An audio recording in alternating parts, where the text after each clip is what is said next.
당시 우리가 이야기를 몇 번 나눠보았지만 이스라엘이 살았던 중동 지역, 근동 지역 이쪽 지역에는 신에 대한 개념이 각 민족별로의 각자의 신들이 있었죠. 자신들이 섬기는 주신이 있었는데 그 신들끼리의 싸움이 곧 전쟁이라고 생각했습니다.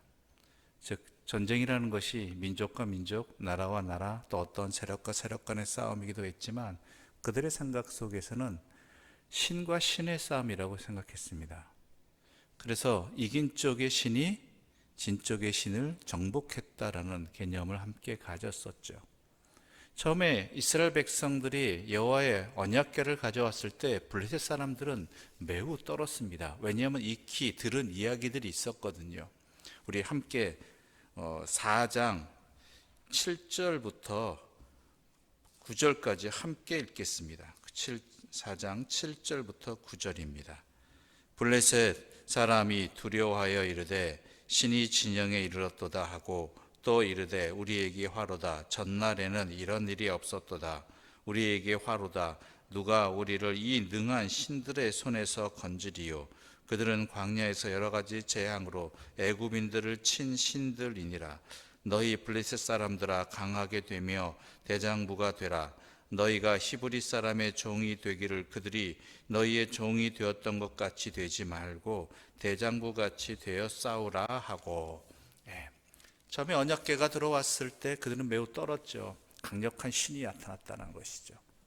이 신은 애굽의 신들을 이긴 신이다. 그 당시 애굽은 굉장히 강대국이었으니까요.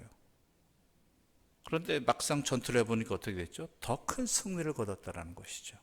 그러니까 이들의 개념 속에서 이스라엘의 신 여호와, 이스라엘의 신은 아무것도 아니구나. 우리의 다곤이 더 최고다라는 생각이 들었죠. 즉 다곤 신이 이스라엘의 신을 여호와를 정복했다라는 생각이 들었습니다. 그래서 여호와의 언약궤를 어디에 두죠? 자신들의 섬기는 주신인 다곤의 신전에 넣어버립니다.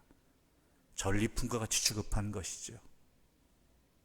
그러니까 블레셋 사람들이 딱 오해하기 좋았습니다. 하나님이 이렇게 연약한 분이신 줄, 아무것도 아닌 것, 자신들이 섬기는 다곤에 비하면 형편없는 존재라고 생각할 수도 있게 된 것이죠. 어떤가요? 우리 하나님 그러신 분인가요? 아니죠. 이스라엘 백성들이 패배한 이유는 여호와의 힘이 약해서가 아니라 무엇 때문입니까? 그들이 여호와 앞에 불순종했고 또한 앞선 전투에서 패했을 때 하나님의 뜻을 구하지 아니하고 자기들 마음대로 하나님의 언약궤를 옮겨와서 자기들의 목적을 이루기 위한 수단으로 삼고자 한 교만한 자들이었기 때문에 하나님께서 그들을 치신 것이죠. 우리가 잘 알고 있지만 당시 블레셋 사람들이 그랬겠습니까? 아니라는 거예요. 하나님에 대해서 오해하기 딱 좋다는 것이죠.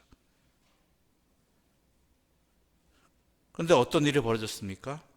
아침에 일어나 보니까 다곤이 여호와의 궤 앞에 엎드러져 그 얼굴이 땅에 닿았고 그 머리와 두 손목은 끊어져 문지방에 있고 몸뚱이만 나뒹굴고 있다는 것이죠. 이러한 사태가 거듭 벌어지자 그들은 하나님이 어떠한 분이신가를 생각하게 됩니다. 우리가 생각했던 것이 아니구나. 우리의 신인 다곤이 그 앞에서 엎드러지는구나 라는 것이죠. 그러다 보니까 그들이 있는 아스돗이나 아니면 블레셋의 여러 지역들이 하나님의 능력을 깨닫게 되는 자리들이, 이런 현상들이 벌어지게 됩니다. 바로 독한 종기가 아스돗에 생기고 또한 가드로 옮겨갔는데 가드도 하나님이 큰 환난으로 치시고 이러한 일들이 거듭 벌어지게 된다는 것이죠. 이러면서 그들은 어떻게 했습니까? 하나님이 어떤 분이신지를 블레셋은 깨닫게 되는 거예요. 자신들이 이긴 게 아니라 이 이스라엘의 신이 자신들의 백성에게 어떠한 목적을 가지고 행하셨구나라는 것을 깨닫게 되는 것이죠. 근데 이렇게 된 블레셋 사람들이 이렇게 오해하게 된 이유가 원인이 어디 있습니까? 이스라엘 사람들이 잘못해서이잖아요. 이스라엘 백성이 하나님의 뜻에 어긋나게, 정확히 얘기하자면 자기의 소견에 오른 대로 행하여서, 하나님의 뜻과는 상관없이 자기의 소견에 오른 대로 행하여서 언약궤도 가져와 버린 이러한 불순종의 모습이 블레셋 사람들로 하여금 하나님에 대해서 착각하게 만들고 오해하게 만들었다라는 것입니다. 오늘 우리들도 마찬가지입니다.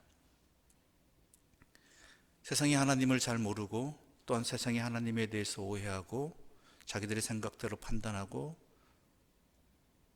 어리석은 결과물들을 내놓을 때 그 모든 원인이 어디에 있습니까? 하나님의 약하심 때문입니까? 아니라는 거예요. 하나님 믿는 백성들이 하나님에 대해서 세상 사람들이 그렇게 하게끔 보여주고 살아가고 어리석게 행동하였다라는 것이죠. 이스라엘의 모습이 우리의 모습이라는 것입니다. 그러니까 하나님께 우리는 원망하죠. 하나님, 왜 저들이 저를 그렇게 생각하게 만드십니까? 왜 저들을 벌하지 않으십니까? 우리를 버리셨습니까?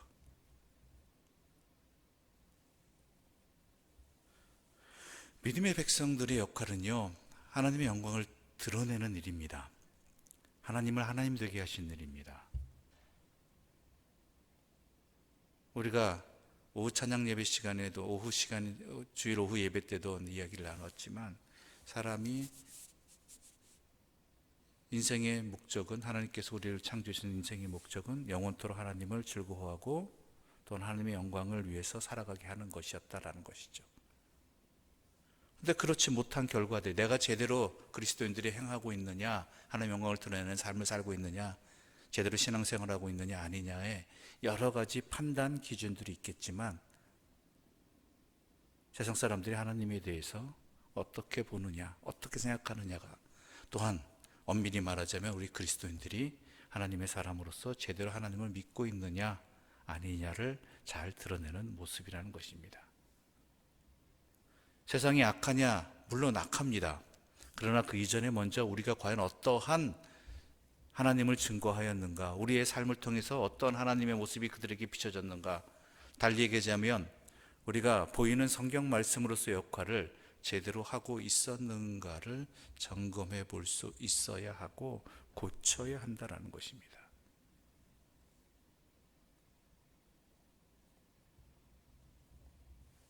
그게 하나님의 이름을 모욕하지 않는 길입니다.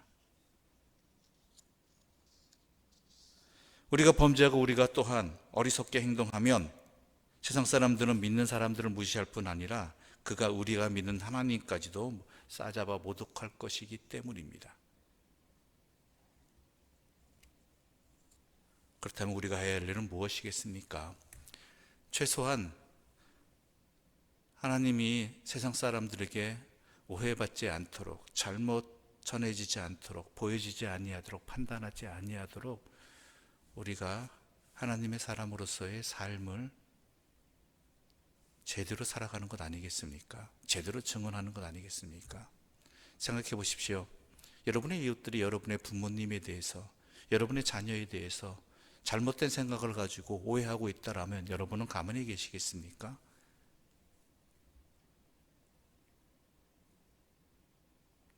그렇지 않다라는 것이죠. 내 자녀들 왜 똑바로 살라고 하는 것이겠습니까? 물론 그 삶이 똑바로 사는 게 올바른 것도 있겠지만,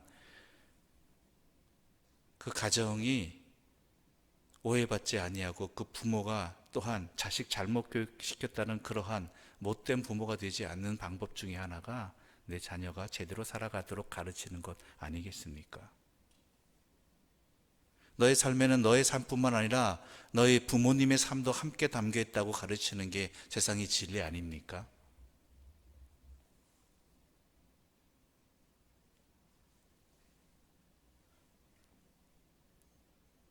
오늘날 이 땅에서 벌어지고 있는 하나님에 대한 잘못된 이해들, 하나님의 사람에 대한 또한 안타까운 소리들, 이거는 서로 연결되어 있는 것입니다. 이스라엘 백성들이 또한 이러한 모습을 보여주었듯이, 우리에게 반면교사가 되었듯이 우리들도 제대로 해야 될 것 같습니다. 우리 11절과 12절 말씀 좀 함께 읽겠습니다. 11절과 12절입니다. 이에 사람을 보내어 블레셋 모든 방백을 모으고 이르되 이스라엘 신의 궤를 보내어 그 있던 곳으로 돌아가게 하고 우리와 우리 백성이 죽임 당함을 면하게 하자 하니, 이는 온 백성읍이 화망의 환난을 당함이라. 거기서 하나님의 손이 엄중하심으로 죽지 아니한 사람들은 독한 종기로 치심을 당해 성읍의 부르짖음이 하늘에 사무쳤더라. 아멘. 이 11절과 12절 말씀은 어떻게 해서 언약궤가 돌아왔는지 설명이기도 하겠지만요, 어리석은 자들이 자신의 잘못을 돌이키게 하시는 하나님의 섭리도 여 안에 담겨 있습니다. 하나님께서는 하나님의 말씀으로 우리를 깨우쳐 주시기도 하시지만, 때로는 그들에게 어떠한 대가를 치르게 하셔서 자신의 잘못을 인정하고 돌이키게 하는 경우도 있다라는 것이죠. 물론 이스라엘 백성들이 잘못된 행동으로 블레셋 사람들이 그렇게 오해하고 하나님에 대해서 착각하는 행동을 하였지만, 하나님께서는 그러한 것들조차도 용납하지 않으시는 분입니다. 그래서 강하게 치시어서 그 과오를 깨닫게 하시고 돌이키게 하시는 분이 우리 하나님이시라는 것이죠.